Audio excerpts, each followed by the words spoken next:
Good morning. Good to be in New York City. Good to see all of you, smiling, masked faces. To my right, you know Melissa DeRosa, Secretary to the Governor. To my left, Dr. Howard Zucker, Health Commissioner of the State of New York. We are joined by my colleagues today, Governor Murphy from the great state of New Jersey, Governor Ned Lamont from the great state of Connecticut. It's a pleasure to be with them again, and we have a joint announcement that we're going to make. First, I want to personally thank the governors on behalf of myself and behalf of all the people of the state. They've been extraordinary colleagues through this situation. We've been mutually supportive and mutually helpful beyond the normal government relations or political relations. This was a situation that nobody had really faced before, and I can tell you that they were personal comforts and sources of strength for me, and being able to talk through this situation with them and come up with coordinated plans really made a difference. And there were no states that were handed a worst hand, if you will, when this started than our states. Remember what happened. We had some of the highest infection rates because we had people coming from Europe who brought the virus. They trace our virus in this region back to Europe. And we had a federal government that told us the virus was in China, it's in China, it's in China. It wasn't in China. It had left China and went to Europe, and then it came here from Europe. January, February, March, 3 million Europeans came into our region of the country, and they brought the virus. And by the time we found out, by the time the federal government figured it out, we had viral spread all through the community. So we had the highest numbers to deal with in the country. And you look at where we are now, we did a full 180 degrees. We went from the highest cases, the highest viral transmission rate, to some of the lowest rates in the country. No one else had to accomplish as much as we had to accomplish in such a short period of time. No one else had to bend the curve as much as we had to bend the curve. And when people take a deep breath and the political rhetoric dies down, those are going to be the facts. So I applaud my colleagues for doing an extraordinary job. We now have to make sure that the rate continues to drop, and that's what keeps me up at night, and I'm sure keeps them up at night. So we have to make sure we're doing everything and we're diligent and our citizens are diligent. We also have to make sure the virus doesn't come in on a plane again. Learn that lesson, been there, done that. So we're announcing today a joint travel advisory. People coming in from states that have a high infection rate must quarantine for 14 days. And we have a calibration for the infection rate, and any state that goes over that infection rate, that state will be subject to the quarantine. It's only for the simple reason that we worked very hard to get the viral transmission rate down. We don't want to see it go up because a lot of people come into this region and they could literally bring the infection with them. It wouldn't be malicious or malevolent, but it would still be real. So we are jointly instituting that travel advisory today, because what happens in New York happens in New Jersey, happens in Connecticut. And I think it's right, and I think it's smart, and I'm glad that we're doing it together.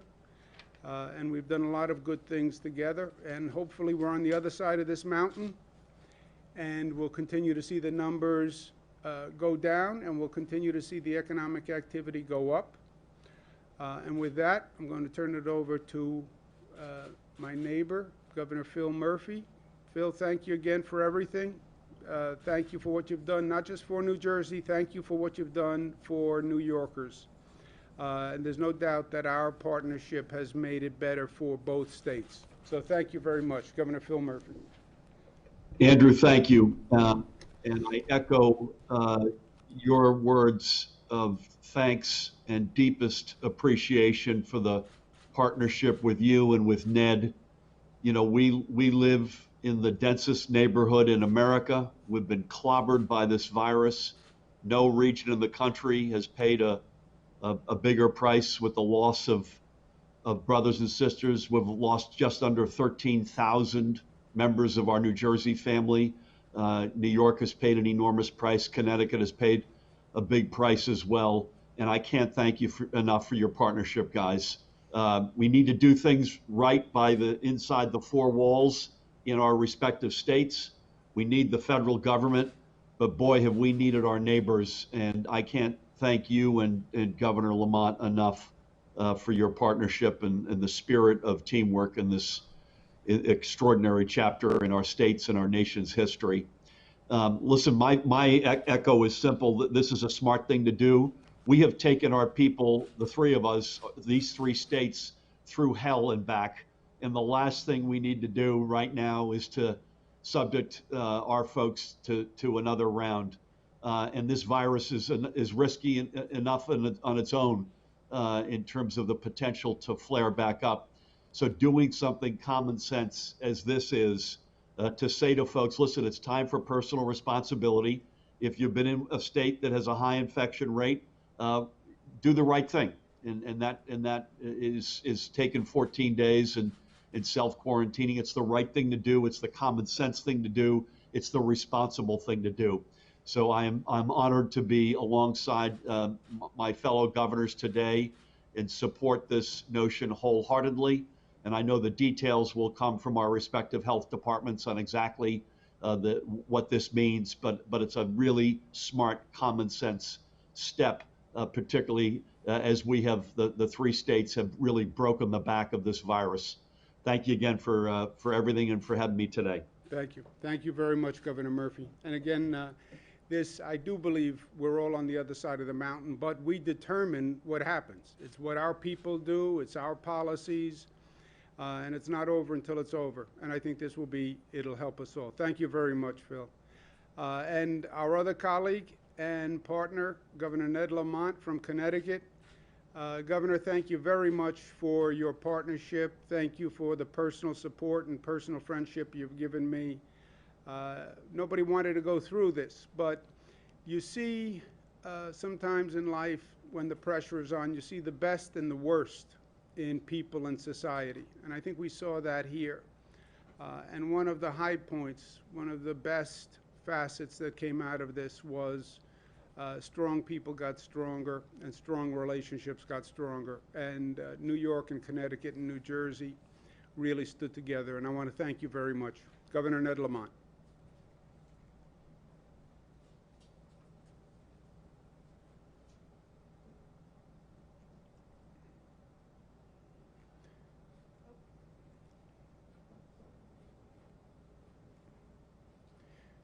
Technical glitch. Can we get Governor Lamont back?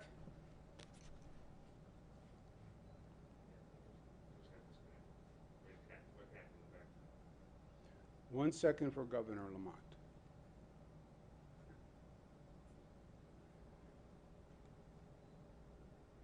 Let me give you some details. Oh, here he is. On a jet airplane, but it's not going to leave on a jet airplane. It only goes by working together with New York, New Jersey, and the other states in our region to make sure that we maintain the protocols, the social distancing, the masks, everything we have done successfully over the last few months to bring our positivity rate to less than 3%. And I got to say, I'm blessed to have you guys as fellow governors, as well as Rhode Island and Massachusetts. The Northeast region has taken this seriously, and that's allowed us as a region to power through and get our positivity rates very low. But we're not an island. And as we look around the rest of the country, we have seen not just spikes, but we've seen real community spread, better than 10% positivity rate in a number of these states that we're talking about right now.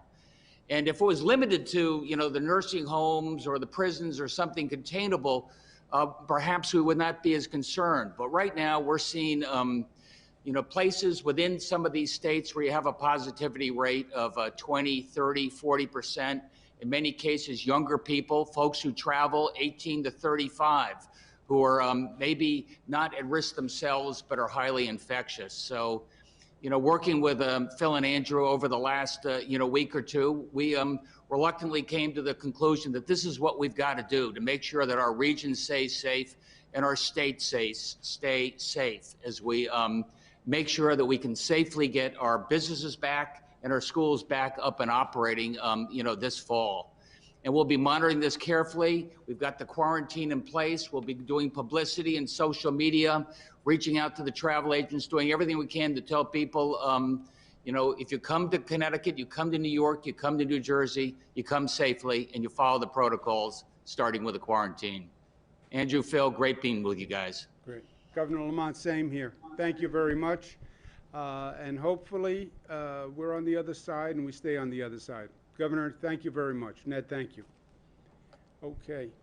Let me give you a couple of more details on this. The infection rate formula will be 10 per 100,000 on a 7-day rolling average, or 10% of the total population positive on a 7-day rolling average. So any state that has an infection rate above that would require a 14-day quarantine. As of today, the states that are above that level are Alabama, Arkansas, Arizona, Florida, North Carolina, South Carolina, Washington, Utah, Texas. That's as of today. The states themselves can change as the infection rate changes. And we will update daily what states are above that infection rate. But as of today, those are the states that are above the infection rate. And again, it's just common sense. It's the spirit of community. If you're in a place that has a high infection rate, we understand that, and we'll help you any way we can. And we've been helpful in reaching out to every state across the nation. But we don't want to see the infection rate increase here after what we've gone through, and that's the 14-day quarantine. That is a uniform policy across the 3 states. Each state will be responsible for the enforcement of that policy within their state. Let me give you a couple of other facts as we're here on day 116. The number of hospitalizations is 1,071. That's the lowest level of hospitalizations we have seen since this nightmare began. And again, when I say we're on the other side of the mountain, sometimes I'm talking to myself. I'm often talking to myself. But this is the mountain I'm talking about. We're on the other side. We're on the decline. We just don't want to see us reverse. And we are at the lowest level we have been on hospitalization since this started. We paid a very dear price for it. Our tests, we did 58,000 tests yesterday. Highest number of tests in the United States. Without the tests, you don't know where you are. We're at 1.1% positive.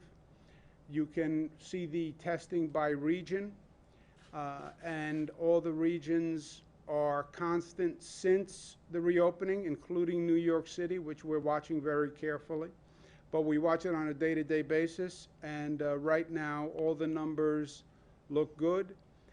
Within New York City, we look at the numbers by borough. We also look at the hot spots in the boroughs. We know that there are some zip codes that are much higher than other zip codes, so we also study those hotspot zip codes. The number of deaths is 17 today. This is right about where the lowest numbers have ever been. And again, that's more great news. And again, we don't want to see these numbers reverse.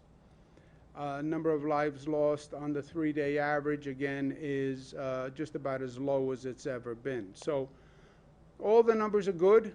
What we're doing works. Our approach has been vindicated, and the phased reopening by data works. I said from day one, I think these states and this theory of handling it politically, that people had a political theory of how to deal with a virus. You can't have a political theory on how to deal with a virus. You can't. It's a virus. It doesn't respond to political theory. It responds to science and data. So we're going ahead with our metrics and our phased reopening. 5 regions are set to enter phase 4 on Friday. Those are the 5 regions on the map. On phase 4, we have low-risk outdoor arts, low-risk indoor arts entertainment, museums, film and movie production, higher education, and professional sports. By the way, the spring training for the Yankees and the Mets starts July 1 in the great state of New York. I spoke with the Yankees and Mets organization today and confirmed that we are on track. And our health commission is going to be working with Major League Baseball on the protocols that are in place. Phase 4, we're going to increase the number of people who can be at a religious gathering from 25 to 33%. We'll also increase the number of people who can be in a social gathering from 25 people to 50 people. We are continuing to study malls, movie theaters, and gyms. There's new information that comes out on this virus every day, and anyone who thinks this is a static situation is wrong. So we're continuing to study the most recent developments. We're looking at what happened in other states. There's some reports that malls, bars, certain social clubs with air conditioning, that air conditioning may not be cleansing the air of the virus and just recirculating the virus. So we're studying that, and as soon as we get some more information, we'll make an informed decision. MTA subway system was up to the highest number of riders since this started. The MTA subway system, you know, there can be a silver lining in the middle of a storm. The system is cleaner than ever. I am a lifelong New York City boy, New York City person. And I've seen the subways. And we've had numerous discussions on how to clean the subways, and the subways are dirty and they should be cleaner. They are cleaner than they have ever been, period. Period. I defy anyone to find a time when the subways have been cleaner. Remember, we were talking about trying to clean them. Get out the old newspapers, coffee cups, etc. We were, for years, stymied to help the homeless who are on the subway system, which was really a terrible crisis for the homeless and for society. They are now cleaner than ever. They are literally disinfected. Forget cleaning. They are literally disinfected. And that is a positive that has come out of this. And I applaud the MTA for doing it. To disinfect the subway was not a simple task. You had to figure out how, what equipment, what technology, what's safe, what chemicals, what's safe for the employees to put down, what's safe for the riders the next morning. But they did it. On the reopening, we had a great debate in this nation as to how to reopen. Well, reopen fast, the government shouldn't be in the way, this is all overblown, this is just the flu, reopen, reopen. Okay, some states did that. There was a different theory that I advocated, this state followed, which is it's a virus, don't use political rhetoric, use science and metrics, and phase the reopening by the data. The results are in. We tested both theories. The argument's over. 2 different theories, we tested them. And now we know what happened. The reopening, done smartly, done intelligently, done on the data, is better for the public health. We saved lives, and it's better for the economy. It was never a choice between saving lives and reopening the economy. It was always, you have to do both or you do neither. The concept that you could open recklessly, see the virus transmission go up, and think that was going to be good for the economy was bizarro land. And you see that today, because you see states with an increasing viral spread. It's up to about 27 states. that now have an increase in the virus spread, and you see the stock market going down every time the virus goes up. Why? Because it was never one or the other. And now you see countries around the globe saying, we may not want to travel to the United States because of the virus. The only way to get the economy back was to have a smart reopening plan. That was always, always true. And now the proof is in the pudding, because we're seeing it all across the board. And what New York is doing is counter to what you see across the nation. They are going up and we are going down. 27 states going up. So, nationally, we should admit the reality. Denial is not a life strategy. It never is. Those 27 states are going up. More people are being infected, and more lives will be lost. They're offering excuses. Well, it's because we're doing more testing that the numbers are going up. That is just factually not true. The numbers aren't going up because you're doing more testing. The numbers are going up because more people are getting sick. You know how more people are getting sick? More people are going into the hospitals. When more people are going into hospitals, you know what it means? It means more people are getting sick. And don't tell the American people anything different. They know that when people go to a hospital, it's because people are sick. And you look at Arizona, you look at Texas, you look at all these states. You know what you see? You see an arrow going up because it was misguided to say we're going to reopen the economy. What you're doing is you're putting people's lives in jeopardy and you're hurting the economy. New York is the exception. Dr. Fauci, who is one, in my opinion, one of the sane and smart voices in Washington, yesterday said that New York is an example of actually doing it right. In New York, we have to remain vigilant. Everybody has a role to play, individuals, businesses, and government. Look, this is a different moment in history. Government has to work now. This is not normal politics, political rhetoric, tweets. This is government actually having to perform a job.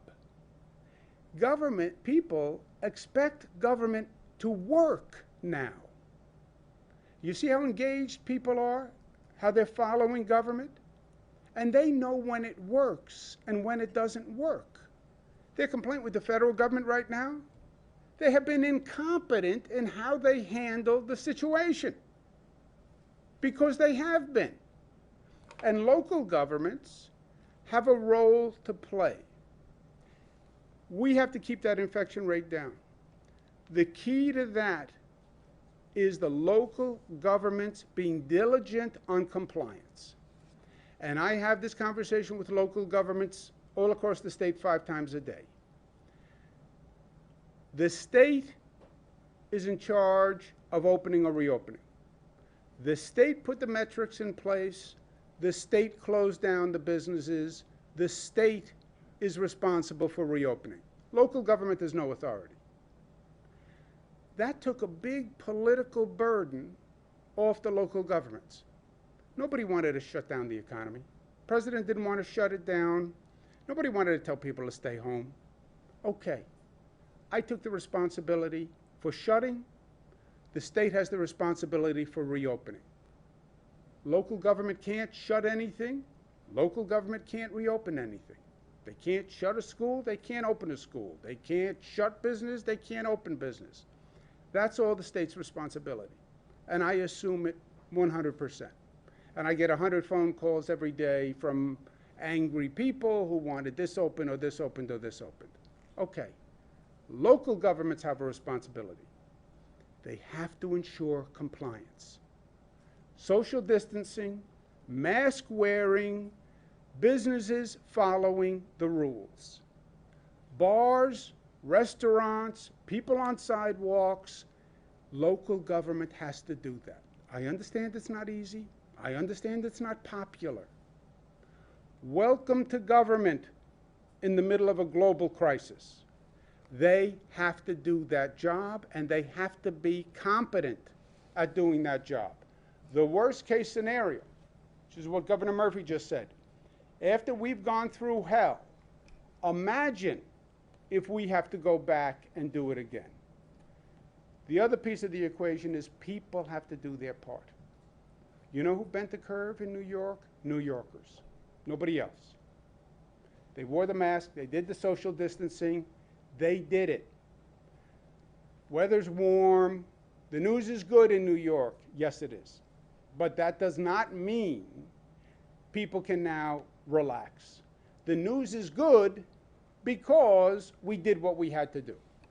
The news is good because we were New York tough and smart and united and disciplined and loving. And we have to stay New York tough. Especially you, Zach.